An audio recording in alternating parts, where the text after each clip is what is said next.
Workshop life, it's quite hectic at times because generally what you've got to do is find a space, do your job, get it out the next day. Now, Mr. Ward here, he's doing kingpins on this vehicle and he's got to take the axle off, which makes the vehicle completely immobile.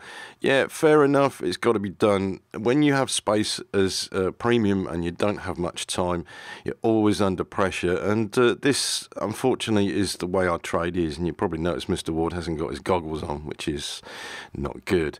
Anyway, yeah, immobilising a vehicle, taking an axle off, means you can't move it about. If it's got its axle on, yeah, you could roll it about. Or if you're doing jobs, for instance, at least it can be done in the day. This one is a big job, and the kingpins need to be pushed out on a press. Generally, we have to do the job until we're finished, get it out, and then get the next one in. We've got the parts always available, and generally we do not start until we've got the parts ready, and it doesn't always work out the right way, because if you get the wrong parts, then you're stuck. Well, similarly with the jobs I do, the trailers, they take up a lot of space, so I've generally got to get them done as quick as I can. Obviously, I'll have a look around them first, assess what I need, and because it's a repetitive job, basically I know what I need, so I can order the bits, they come in, I do the job, and then they're out again. That's all well and good. However, with the time efficiency, when you're working repetitively, you know what you're going to do day after day after day. It's easy. First thing we always do, unless it's a specific job, we go looking for work for safety issues and the such like. And even with like your Land Rover, okay, you've got jobs to do, then you look to see what you need, and then possibly you're going to find out the data that you need, find out how to do the job, what tools you need, even before you strip something down. Well, at least I'd hope you do it this way. What I want to talk about is efficiency and how we can achieve more in less time. So I'm just going to let you have a look at something I'm actually doing now and explain it to you to see if it helps you out. Okay, so you've been watching this for a while. You know that I have a driveway out the front, and this is big enough for one vehicle. Quite a long vehicle. I fitted an ambulance on here once, and I've had trucks on here as well. Around the back of my house, the roof that's over the top here, this is basically to keep the rain out. Now, this space was useless until I put the roof on. Now I have a workshop, which is no bigger, you could say, than a double garage space, maybe just a little bit more, but it's got a storage area as well. So it's maximising the space you've got around you.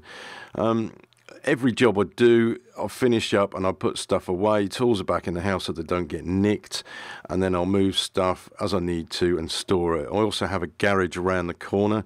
I have a little trolley to wheel stuff around. Now, the two axles, the idea here, you could do this with a gearbox or whatever, get these ready and then put them on the vehicle. So you take an axle off, put another one on, and then build it up. So I'm getting the casings ready here. On the front axle, for instance, this will be the swivels to do, because this is a hard job on the vehicle. Got it off the vehicle, I have full access around the axles, and with any component or any big component, they take less time to change big components than they do to overhaul small ones. So as with the diffs as well, I'm checking these over to make sure they're right, and on the bench, so I'll probably strip these down a bit later.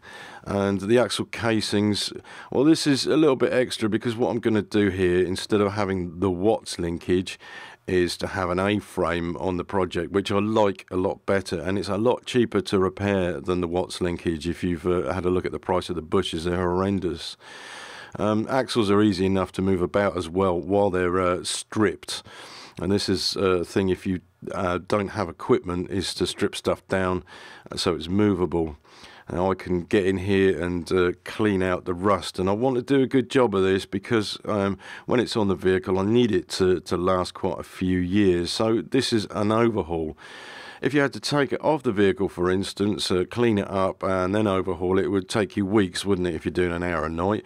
Whereas if you have something that's there and your vehicle's still rolling, for instance, At least then you can get on with the jobs in your own time and you're pacing yourself. I mean, an hour a night you can actually do quite a lot. For instance, I think this took about an hour to clean up and then to paint. You can see here I've still yet to pull this pig off. So here's the Watts linkage, and these are expensive. I'm surprised at the price of just the bushes, but even to get a reconditioned one, you're looking at 145 quid, I think that is. So here's where I cut the bracket off, and I'll be welding this on. This should be the centre of the axle, which is a pivot point. I've yet to do that, and this I think is cast, so I'm going to have to go and get some proper welding rods for this, or welding rods for dissimilar metals. I'm not actually 100% sure which metal it is, but you can see where I'm going to. You're getting everything ready rather than trying to just convert one axle. Half shafts here. Buying a second axle, I've got spares as well. So I've got like the rear half shafts if I need them, and what I'll do is strip them off the other vehicle once I've put the axle case on.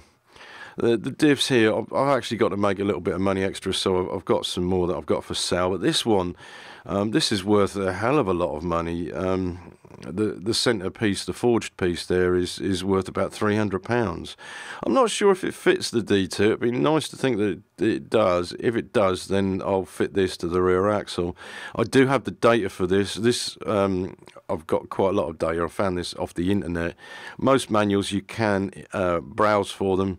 Easy search on Google and something will come up. So painting, and this is getting something prepared. Preparing takes a long time. Painting, if you're spraying, takes a lot of preparation. So what I do is throw a lot in. If I'm doing two axles, I'm doing the diff casings and the such like. I'll also throw in a lot of other stuff which I've got ready beforehand, and then like these are the hubs for a Defender. They're done and out of the way, painted, and they're nice just in case or for another project later on. So you can see where I'm coming from. That's efficiency. Right, the other thing is tools, consumables, drills and such like. I mean, you're never going to have enough tools, but you need to make sure you have the tools you need for the job, and you need to look after them as well. So it's worth going around assessing exactly what you need, buying stuff, servicing it, make sure it's going to run while you're doing it. Like in this case, this angle grinder just had its day. Okay, that cost me another 50 quid for an angle grinder, which was a Bosch one. Land Rover are pretty good at telling you that you need specialist tools for things, and sometimes you do. Sometimes you can get away with stuff, and an investment which I had is this air hammer. It saves a lot of time. I've got the air, I need the air, and basically the tools that go with it, then they are, well, I wouldn't say they're assets. Assets earn you money. This does with me, but it is a help, and it makes the jobs that much quicker. When you experience, you actually know. Now, the other thing you probably have to do is make some tools. We got the sling to knock up here for the LT230, which will come pretty shortly. It's a way of saving money. For earning money for the projects, then this is what I'm having to do. I mean, I'm on Skint Street, so I'm going to have to buy and sell stuff to make that extra cash and get the bits I want.